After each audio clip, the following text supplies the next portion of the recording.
नमस्कार, मैं हूँ आपके साथ कोमल सिसोदिया और आप देख रहे हैं द न्यूज लॉन्चर। आपको बता दें कि 21 फरवरी को सपा और कांग्रेस का गठबंधन फाइनल हो चुका है और इस गठबंधन के बाद से बीजेपी पूरी तरह से बौखला गई है और इस बीजेपी की बौखलाहट साफ देखी जा सकती है। गठबंधन के ठीक 2 दिन बाद आज 23 फरवरी और सुबह 5 बजे से लेकर के गोरखपुर से गुड़गांव तक छापेमारी की जा रही है विनय तिवारी के घर पर। और ये बौखलाहट बीजेपी की इतनी ज्यादा है और इससे पहले भी आपने ठीक जो पिछले 5 राज्यों के विधानसभा हुए उनमें भी आपने देखा होगा, जैसे ही चुनाव नजदीक आए तो बीजेपी की ईडी और सीबीआई अपने काम पर लग गई। लेकिन अब क्या लोकसभा चुनाव में भी इसी तरह अब देखा जाएगा, क्योंकि एक तरफ सपा और दूसरी तरफ कांग्रेस का गठबंधन तो तय हो चुका है और इसके बाद आज ये छापेमारी, क्या इसके मायने हैं, हम ये सब जानेंगे आलोक पाठक जी के साथ, जो कि हमारे साथ जुड़ चुके हैं लखनऊ से। बहुत स्वागत है सर आपका। सपा और कांग्रेस के गठबंधन के बाद ये पहली छापेमारी है, क्या हाँ, कहेंगे ये आप ये पहली छापेमारी यूपी में है। जी देखिए, मैं दर्शकों को बता दूं कि विनय शंकर तिवारी पूर्व जो दिग्गज नेता थे ब्राह्मणों के, कांग्रेस में भी रहे हैं और मजेदार बात है कई बार वो भाजपा की, जब एक लोकतांत्रिक कांग्रेस बनी थी, कांग्रेस से टूट के उसके हिस्सा थे और वो 10 साल तक उत्तर प्रदेश सरकार में मंत्री रहे। उनको बाहुबली भी कहा जाता है, बाहुबली पंडित जी हरिशंकर तिवारी, जिनका पिछले साल निधन हो गया था। उनका प्रभाव क्षेत्र गोरखपुर आसपास पूर्वांचल के ब्राह्मण नेता माने जाते हैं और उनकी अदावत हमेशा से गोरखनाथ पीठ से हमेशा से हरिशंकर तिवारी की अदावत रही है। तो योगी जी और उनके बीच में एक तरह से एक अघोषित द्वंद्व चलता था। और जब योगी जी ने मुख्यमंत्री पद की शपथ ली तो पहली बार हरिशंकर तिवारी के घर पे, बेती हाता उसको कहते हैं, बेती हाता गोरखपुर में एक जगह है बेती हाता, पंडित जी के निवास पे पुलिस गई थी। खैर उस वक्त बड़ा बवाल मचा और दिल्ली का निर्देश आया तो फिर योगी जी की पुलिस वापस आई। ये जो आज छापा पड़ा है विनय शंकर तिवारी के घर पे, इसमें 2-3 बड़े मजेदार तथ्य हैं। ये जो केस है वो 2020 में दर्ज होता है। ये केस बैंक ऑफ इंडिया ने बैंक के लोन के नॉन पेमेंट पे, मतलब बैंक का लोन लिया, एक गंगोत्री फर्म बताई जा रही है और उसके नाम पे कई बैंकों का कंसोर्टियम मिला के 1200-1250 करोड़ का लोन था। सिर्फ 754 करोड़ का लोन का जी पेमेंट नहीं हुआ, डिफॉल्ट। 750 करोड़ के आसपास धोखाधड़ी का मामला है, बैंक के बैंक बैंक फ्रॉड का हाँ ही बिल्कुल, मामला बताया। तो जी उसमें मुकदमा दर्ज हुआ। 2020 में मुकदमा दर्ज होता है और छापे की टाइमिंग क्या है? दरअसल ये जो पूरा खानदान हरिशंकर तिवारी, स्वर्गीय हरिशंकर तिवारी, ये गोरखपुर से चिल्लूपार विधानसभा से 20 साल तक यहाँ विधायक रहे, 10 साल तक मंत्री रहे। बाद में इस सीट पर उनके बेटे विनय तिवारी भी लड़े और 2017 में विधायक भी थे और 2022 में चुनाव हार गए, बात अलग है। और अब अभी वो समाजवादी पार्टी के साथ हैं, पहले बसपा में थे और अखिलेश यादव के साथ मिलकर समाजवादी पार्टी में ब्राह्मणों को जोड़ने का बड़ा काम कर रहे हैं। और माना जाता है उत्तर प्रदेश में जो ब्राह्मण है उसकी आबादी, कई मीडिया रिपोर्ट्स को माना जाए तो 10 से 13% के बीच में ब्राह्मण आबादी है और इसमें से बहुत से एक ब्राह्मणों का बड़ा तबका योगी सरकार में अपने आप को कंफर्टेबल नहीं मानना, उसको लग रहा है कि ब्राह्मणों का उत्पीड़न हो रहा है। कई ऐसी जी घटनाएं हुई है हाल के दिनों में, जिसमें कि कई ब्राह्मणों की जान गई, जिसमें कि एक घटना थी सुल्तानपुर में, एक डॉक्टर घनश्याम तिवारी, उनकी भाजपा के एक दबंग नेता ने उनकी जान ले ली थी, बड़ी बेरहमी से, बड़ा बवाल हुआ था, समाजवादी पार्टी से बड़े एक्टिवली पार्टिसिपेट की थी। तो उसके अलावा देवरिया का कांड हुआ था, देवरिया में एक ब्राह्मण परिवार के 5 लोगों की जान चली गई थी। तो ब्राह्मणों में एक तरह से नाराजगी है, पूर्वांचल में खासकर। तो ये लगातार विनय तिवारी जो है वो चूंकि सपा के साथ जुड़ गया तो ब्राह्मणों को जोड़ने का काम कर रहे थे। अब गठबंधन हो गया, भाई ईडी सीबीआई को जो भी कार्रवाई करनी थी वो 2020 का केस है, चुनाव के ठीक 40 दिन पहले आप इस तरह की कार्रवाई करेंगे तो इस पे बिल्कुल। इस तरह की बातें उठना जायज है। दूसरी बात है कि तमाम तरह के घोटालों में भाजपा के नेताओं पे भी, कई बड़े नेताओं पर बैंक के पैसे न लौटाने का आरोप है। कईयों में हो सकता है केस भी दर्ज हो, लेकिन उसमें कोई कार्रवाई नहीं होती है। जी। और आज सुबह जो ये ईडी के छापे मारे गए हैं, उसपे एक बड़ा आपको मैं कहूँगा कंट्रोल रूम को कि वो एक ट्वीट को शेयर करेगा। एक आईपी सिंह है, सपा के प्रवक्ता हैं। जी। तो जिस गंगोत्री का कंस्ट्रक्शन का मामला सामने आया है और जिसमें जो पता दिया गया है, तो आईपी सिंह ने ट्वीट किया है कि ये पता, इस पते का जिक्र अपने आवास के रूप में, ये आईपी सिंह का ट्वीट है और मैं दिखा दूं, आईपी सिंह ने ट्वीट किया है, उसने कहा है कि ये जो पता है, जब श्रीमान, ये आईपी सिंह साहब का ट्वीट है ये, उसमें उन्होंने कहा है कि ये जो पता है, ये पता है जो महानगर का जिस आवास पे गंगोत्री फर्म का बात हो रही है, उसमें एक रोचक जानकारी उन्होंने शेयर की है कि ये ब्रजेश पाठक उत्तर प्रदेश के मुख्यमंत्री हैं। ये जब चुनाव लड़ रहे थे 2017 में लखनऊ कैंट से भाजपा प्रत्याशी के रूप में, तो उन्होंने जो पता दिया है, वो पता है B158 सेक्टर ए, महानगर लखनऊ। और आज जिस गंगोत्री इंटरप्राइजेस पे छापे पड़ रहे हैं, उसका पता भी B158, ये देखिए B158 ए सेक्टर ए, महानगर लखनऊ। तो उनके ट्वीट में पढ़ के सुना रहा हूं कि हर चुनाव के पहले छापामार दल ईडी और सीबीआई के कार्यकर्ताओं के द्वारा इस बार एक बड़ी चूक हो गई है। जिस गंगोत्री इंटरप्राइजेस को सपा विधायक श्री विनय शंकर तिवारी का बताया जा रहा है, वो तो सरकार के उप मुख्यमंत्री यानी ब्रजेश पाठक के घर का पता है। साथ में उन्होंने इलेक्शन कमीशन में जो एफिडेविट दिया था ब्रजेश पाठक जी, उसको उन्होंने शेयर किया है। मैं कंट्रोल रूम से कहूंगा कि उसको जो है थोड़ा बड़ा करके दिखाए। बिल्कुल, बिल्कुल। आलोक सर, इसको हम स्क्रीन पर दिखाएंगे जिससे दर्शकों को जो है तस्वीर बिल्कुल क्लियर हो जाए। तो अब इनके ट्वीट से लगता है कि ब्रजेश पाठक जी भी का पता वही है, गंगोत्री इंटरप्राइजेस का भी पता वही है, जो कि डिफॉल्टर बताया जा रहा है ईडी के द्वारा कि 750 करोड़ के बैंक का के डिफॉल्टर हैं वो, और पता उसमें वही है जो पता ब्रजेश पाठक का है। अब इन दोनों चीजों को जोड़ने का काम तो सरकार की एजेंसियों का है। लेकिन ये, और जो उन्होंने बात बोली है कि चुनाव के समय ईडी और सीबीआई भाजपा के कार्यकर्ता के रूप में काम करते हैं। देखिए, अगर कोई उन्होंने लोन लिया है, डिफॉल्ट किया है, तो उस पर आप कार्रवाई करिए, कार्रवाई पे किसी को ऐतराज नहीं है। लेकिन 2020 की एफआईआर पे कार्रवाई 2024 फरवरी में हो रही है, वो भी तब हो रही है जब चुनाव आने वाले हैं।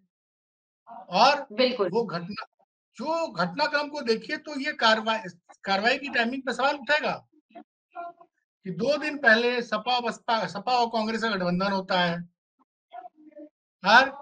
और बीजेपी कहीं कहीं बैकफुट पे है।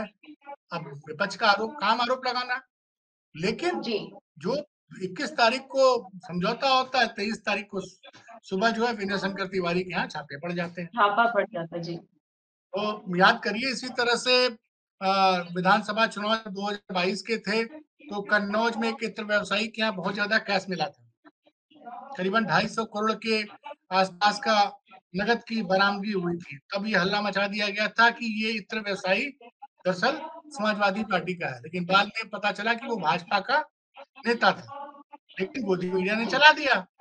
तो ये जो इसका बस बेसिक उद्देश्य यही है। मेरी बात हुई आईपी सिंह साहब से, जो समाजवादी पार्टी के प्रवक्ता है, कि भाई साहब ये तो भाई सीबीआई ईडी का काम है, वो तो जांच करेगी। तो उन्होंने कहा नहीं भाई, मैं भी कहूँ आप जांच करिए, छापे मारने से अपराध तो साबित होगा नहीं, क्योंकि ईडी और सीबीआई सिर्फ छापे मारेगी, लेकिन सच को लेकर जब कोर्ट में जाएगी तब ना कोर्ट सजा देगा, अभी तो सिर्फ छापा मारा गया है।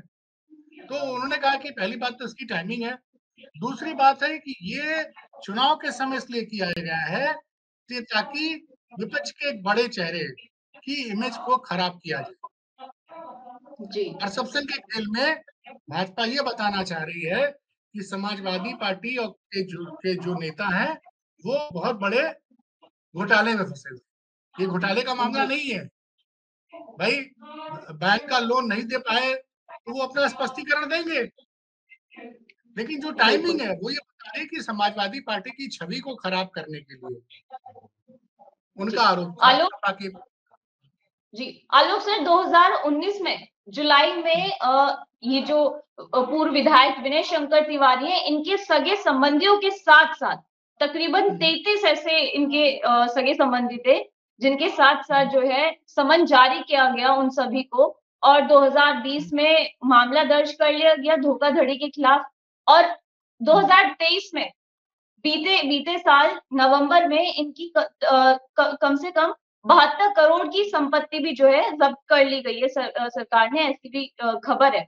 लेकिन ये कोई पहली बार नहीं है, क्योंकि जहां जैसे ही चुनाव नजदीक आते हैं वैसे ही सरकार की ईडी और ये सीबीआई या तो इस तरह की बातें आती है कि जो विपक्ष है या तो वो टूट जाए, टूट करके बीजेपी में शामिल हो, अदरवाइज उसके ऊपर जो है ईडी और सीबीआई के छापे पड़ेंगे, फिर उसके बाद मुकदमा चलेगा। लेकिन ये चुनाव के ठीक एकदम पहले इस तरह की खबरें आना, ये पूरी तरह से बीजेपी की बौखलाहट दर्शाता है।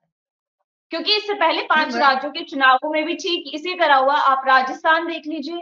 लेकिन मध्य प्रदेश में ये भी एक सवाल उठता है कि मध्य प्रदेश में जब खुलेआम ऑडियोज वीडियो कॉलिंग की वो क्लिप्स वायरल हुई, पूर्व कृषि मंत्री देश के पूर्व कृषि मंत्री जो थे नरेंद्र तोमर, उनके बेटे की इतनी क्लिप्स वायरल हुई, लेकिन उसके खिलाफ ना कोई मुकदमा दर्ज हुआ, ना ही उस पर कोई एक्शन लिया गया, ना ईडी और सीबीआई को उनके घर का पता मालूम हुआ। आखिर ईडी और सीबीआई और चाहे बुलडोजर हो, अगर सत्ताधारी अगर कोई नेता होता है, सत्ता पक्ष से कोई नेता होता है, तो उनके घर का पता ईडी सीबीआई और बुलडोजर भूल जाता है पूरी तरह से। नहीं, आप सही कह रही हैं कोमल जी। देखिए, बड़ी बात यह है कि जो भाजपा में शामिल हो जाता है उसके घोटाले की कोई जांच नहीं होती है। जैसे अजीत पवार जी की बात होती है महाराष्ट्र में, बहुत अच्छा है कि वो प्रधानमंत्री मोदी एक दिन पहले जून के महीने में बहुत बोलते हैं कि ऊपर से नीचे तक भ्रष्टाचार के मतलब समुद्र में डूबी हुई है अजीत पवार और उनके लोग। 70,000 करोड़ के घोटाले का आरोप था उनके ऊपर, ईडी की जांच चल रही थी। उसके बाद वो पूरी पार्टी ही एनसीपी तोड़ के बीजेपी के साथ आ जाते हैं, बीजेपी की सरकार को समर्थन देते हैं, तो सारी जांचें बंद है। मतलब ये कि अगर आप मेरे साथ आओगे तो हम आपको बिल्कुल। सर्टिफिकेट दे देंगे और आपके खिलाफ सारी जांचें बंद हो जाएंगी। अब जी ये है कि ये खुल के समाजवादी पार्टी के लिए काम कर रहे हैं। भैया, अगर मुकदमा 2020 का था तो 2024 तक का क्यों दिया? लगातार काम करते हैं। अच्छा, एक बात मैं आपको बिल्कुल। बता दूं, अखबारों में ये मीडिया रिपोर्ट्स आता है कि इतने करोड़ रुपए की संपत्ति ईडी ने अटैच कर ली, जब्त कर ली। वो अटैच कर ली, लेकिन कई बार ऐसा हुआ है कि उस मामले में जो जिनकी संपत्ति अटैच की जाती है वो कोर्ट में जाते हैं और अब कोर्ट से अपनी प्रॉपर्टी छुड़ा के लेके चले आते हैं और उसके बाद में खबर ही नहीं आती है। तो ये मीडिया हेडलाइंस का भी मैनेजमेंट है ये कि मतलब वो हेडलाइन छप गई कि ईडी ईडी ने प्रॉपर्टी जब्त कर ली है, बाद में पता चला कि वो बंदा गया उस कोर्ट में गया, उसने सारे डॉक्यूमेंट दिखाए और फिर जी कोर्ट ने उसकी प्रॉपर्टी को रिलीज कर दिया। तो ये सब चलता रहता है। मुख्य चीज है कि भाई हमारा ये मानना है कि अगर किसी ने गबन किया तो उस पर कार्रवाई हो, वैसे उसमें ये ना देखा जाए कि वो हमारी पार्टी का है कि नहीं है। अभी ईडी वही काम कर रही है, उन्हीं मुकदमों में काम कर रही है जहां पे विपक्ष के लोग इन्वॉल्व हैं। जी जो मुकदमे भाजपा के नेताओं पे लगे हुए हैं ईडी की उनकी जांच नहीं होती है। जैसे अजीत पवार अब चूंकि भाजपा गठबंधन के हो गए हैं तो ईडी के घोटाले की जांच नहीं हो रही है, जी वो ठंडे बस्ते में चली गई है। तो ये एक तरीका हो गया है दबाव बनाने का, जो आईपी सिंह ने कहा है कि चुनाव आते ही ईडी और सीबीआई भाजपा के कार्यकर्ता की तरफ काम करने लगते हैं। ये बिल्कुल। ठीक है। ये संदेश सिर्फ ये बता रहा है, इस छापे की टाइमिंग ये बता रही है कि सरकार कहीं न कहीं यूपी में भाजपा की जो सरकार है, वो कहीं न कहीं सपा और कांग्रेस के गठबंधन से बौखला गई है। जी। आलोक इसलिए साहब भी जी।